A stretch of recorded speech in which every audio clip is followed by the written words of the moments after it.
The Raiders are going up against the Seattle Seahawks in their first preseason game. So I said, you know what? Let's go up against Seahawks today here at Chat Sports. This is a 0-0 race, and it's an August sub battle race. I'm going to keep track of this all week long. If we can't beat the 12s, then I don't think it's fair to say that Raider Nation is the best fan base in the NFL. So let's prove to my bosses, let's prove to the Seahawks fans, let's prove to the world how Raider Nation gets down.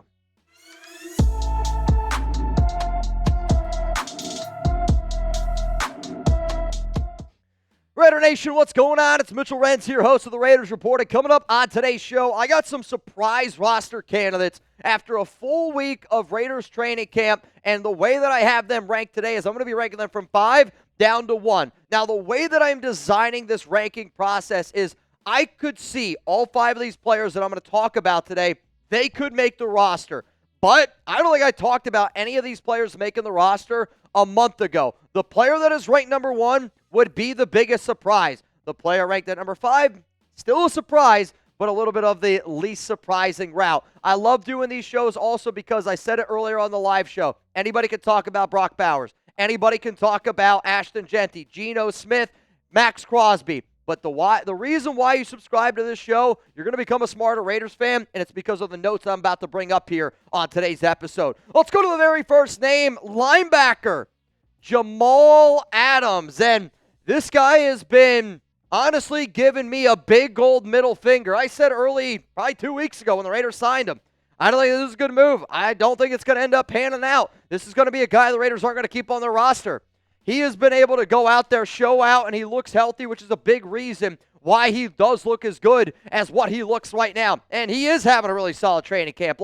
I got to be man enough to go, I might be wrong on this Jamal Adams move. Because as soon as the pads have gone on, you can see the physicality, you can see some of the leadership ability, and when you're catching the attention of your head coach, obviously that matters. We know how much connections and relationships matter to this organization, but Pete Carroll the other day in his press conference, literally when he was asked about who has caught your eye now that the pads have come on, Devin White's name was mentioned, Jamal Adams' name was mentioned, and another guy's name was mentioned, who you might be hearing about here in a little bit. But overall, he looks healthy. He does actually look like he's in really good shape. And a player that I was concerned if they were going to put him at strong safety, I was concerned they were going to put him in the secondary. They're using him as an inside linebacker. They're allowing him to play up near the line. They're allowing him to be in the box. And at the end of the day, I don't want Jamal Adams dropping back into coverage.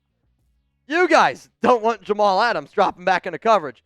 Jamal Adams probably don't want to drop back into coverage. But if you allow him to be an athlete, and if he can stay healthy, and if he is showing that he's grasping this Patrick Graham defense, and if he's showing that, hey, when I'm with Pete Carroll and that guy believes in me, I can be a very different player. For all of those reasons there, I could see Jamal Adams potentially making this roster because the linebacker position is one that's very up in the air right now. They're running a lot of 3 linebacker sets. The Raiders did not draft Tommy Eichenberg. They did not draft, obviously, Amari Gaynor. This is a team that has been constantly moving pieces in and out at that position, and I think it's because they're trying to figure out what exactly they have. So because of all of those reasons, I do think that Jamal Adams has a legit shot at making that 53-man roster. So for those of you that do not know, I'm a guy that likes to ask questions. I'm somebody where we want to be interactive here on this YouTube channel. You're going to listen to what I have to say.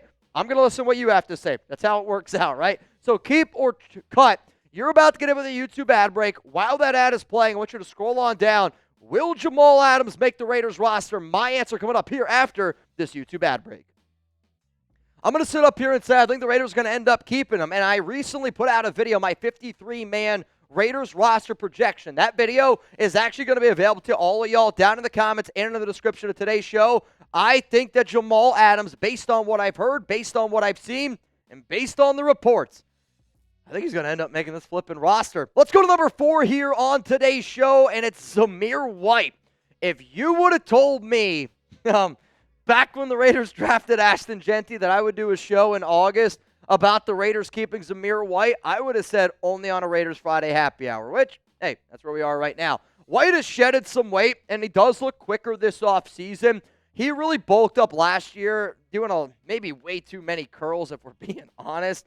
And he had some fumbling issues. He had some issues, I think, just having a little bit of confidence, but he does look better right now. And the reason why that I think it's important that he shedded some weight, that he looks quicker this offseason, that he's worked on his receiving game is because, let's face the facts, if you got 10 carries, if Chip Kelly goes, I got 10 carries to give away, and some are going to go to Ashton Jeanty and some are going to go to Zamir White, I want 0 of those carries to go to Zamir White. Now, how can he make an impact on this offense? By trying to catch the football. And right now, Dylan Laube, Sincere McCormick, Chris Collier, I would say are the guys that he's competing with. Raheem Mostert's going to make this team. Sure, he's missed the last few practices of training camp, but that's only because he was expecting the birth of his child. He was back at Raiders training camp practice on Friday, so obviously it's all good there. But for a dude that we used to call Zeus, and I don't know if you can call Zamir White Zeus after the season that he had last season, but the fact that he was willing and able to shed some weight and he looks quicker, that's how he could potentially make this roster. I think the Raiders end up keeping 4 running backs on this squad, and if it was up to me, I'm probably going to keep Zamir White over Dylan Laube based on what I'm hearing right now. Let's go to number 3 here on the list, and it is Alex Bachman.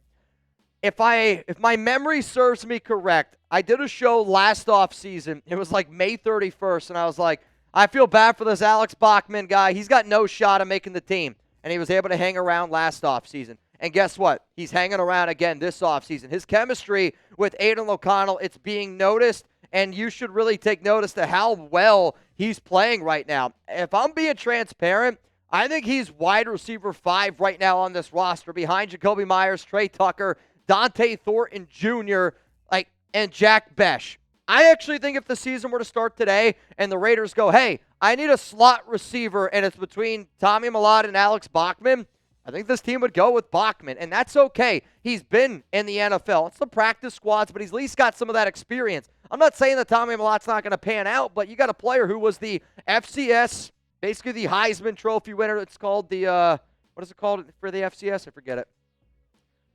Walter Payton Award. Walter Payton Award is what it's known as. And Tommy Mellott won that. Essentially, it's the Heisman Trophy for FCS.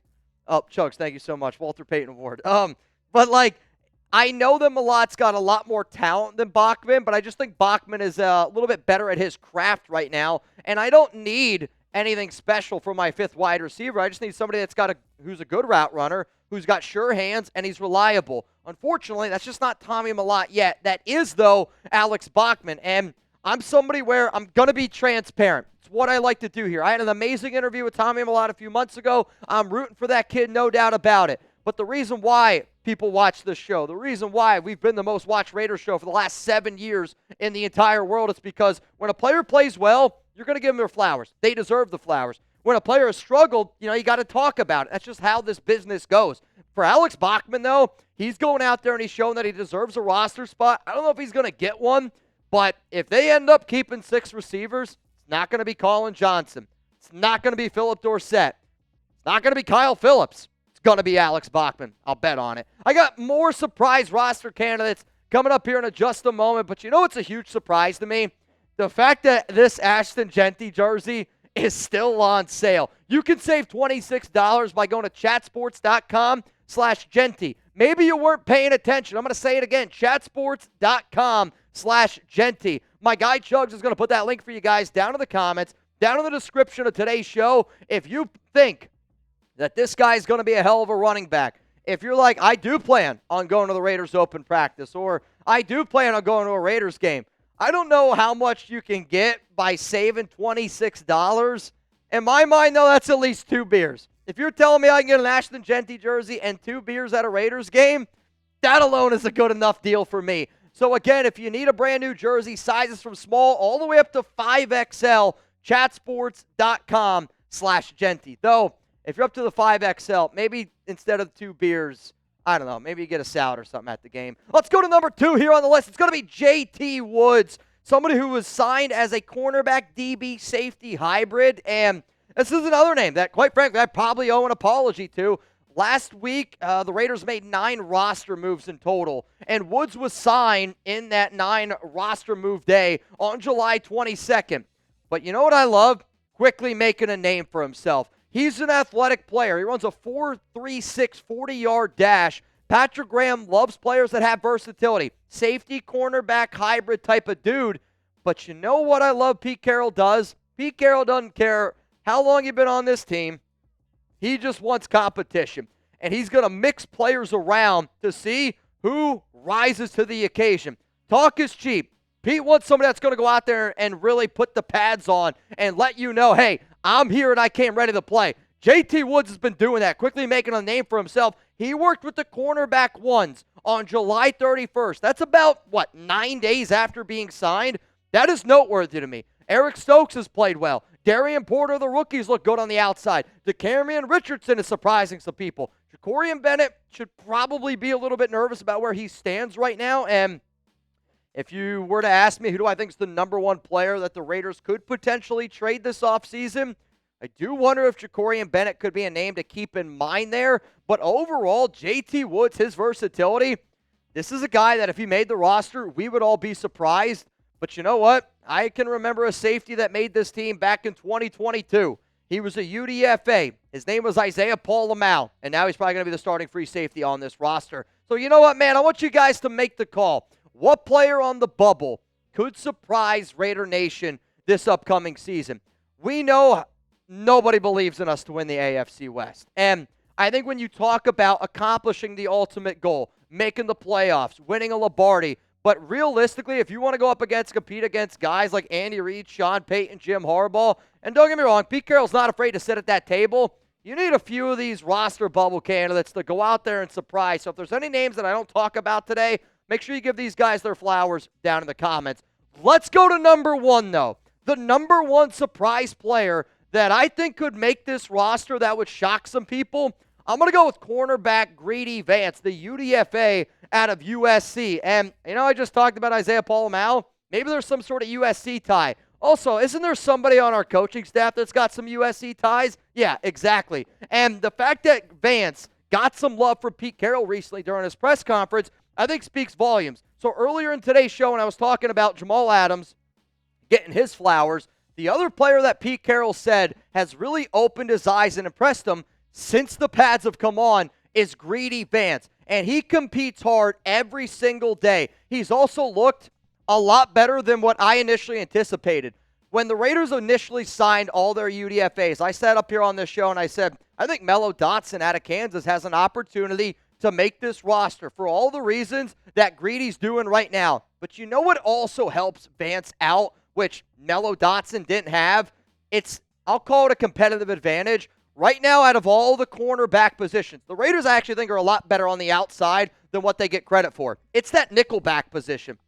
I don't know exactly what they're going to do at the nickel. Is it going to be Darnay Holmes? Maybe. Could it be Thomas Harper? Maybe. What exactly is it going to be? Greedy Vance is a nickel corner. And the fact that he's going out there and he's competing his you-know-what off, and the fact that Pete Carroll's taken notice to that, I'm going to say right now the number one surprise roster candidate on the Las Vegas Raiders that I did not think was going to make the 53-man, Greedy Vance, cornerback from USC. So if you made it this far in the video, I'm going to say I think you're a real one. And I hope that my real ones pull up to our preseason Week 1 watch party. Raiders up against the Seattle Seahawks. It's a late game. 10 p.m. Eastern time. My dad's going to be asleep for hours. I definitely know he ain't going to make this one. But you know what? Chugs and I are going to be here. And we're going to be live probably leading into August 8th. If you're a diehard Raiders fan and you want to party even for a preseason game, you're a sicko. Well, I like sickos, especially for preseason football. Make sure you subscribe. I'll see you guys here Thursday. We're going to be going live an hour, maybe 2 hours before kickoff.